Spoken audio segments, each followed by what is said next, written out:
மனசு முழுக்க வலி வலி மட்டும்தான். இந்த சுற்றுப்பயணத்தில் என்னென்ன மக்கள் பார்க்க வராங்க, அதுக்கு ஒரே ஒரு காரணம் தான், அவங்க என் மேலே வச்சிருக்கிற அன்பும் பாசம். அந்த அன்புக்கும் பாசத்துக்கும் நான் எப்பவும் கடமைப்பட்டிருக்கிறேன். அதனால தான் இந்த சுற்றுப்பயணத்தில் மற்ற எல்லா விஷயங்களையும் தாண்டி மக்களுடைய சேஃப்டி, அதில் எந்த காம்ப்ரமைஸும் பண்ணிடக்கூடாதுன்றதுக்காக தான் அது என் மனசில் ரொம்ப ஆழமாக இருக்கும் அந்த எண்ணம்.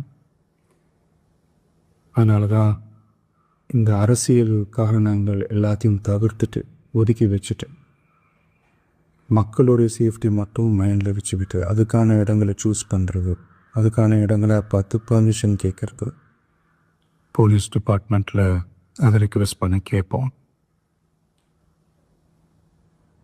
ஆனால் நடக்கக்கூடாததுன்னு நடந்துருச்சு.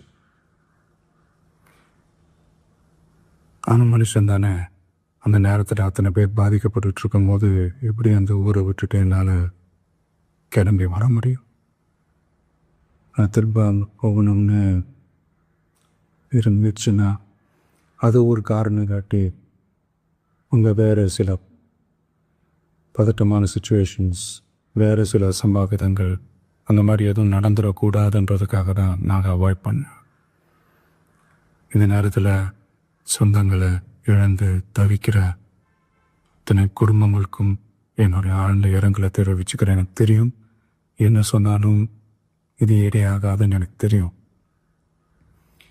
ஹாஸ்பிட்டலில் ட்ரீட் பண்ணிகிட்ருக்கிற எல்லாருமே சீக்கிரமாக க்யூர் ஆகி வரணுன்றதை இந்த நேரத்தில் நான் வேண்டிக்கிறேன். கூடிய சீக்கிரமே உங்கள் எல்லாரையும் நான் சந்திக்கிறேன். இந்த நேரத்தில் எங்களுடைய வழிகளை, எங்களுடைய நிலைமையை புரிஞ்சுக்கிட்டு எங்களுக்காக பேசின அரசியல் கட்சிகளை சார்ந்த நண்பர்கள், தலைவர்கள் அனைவருக்கும் என்னுடைய நன்றியை தெரிவிச்சுக்கிறேன். கிட்டத்தட்ட ஒரு 5 மாவட்டத்துக்கு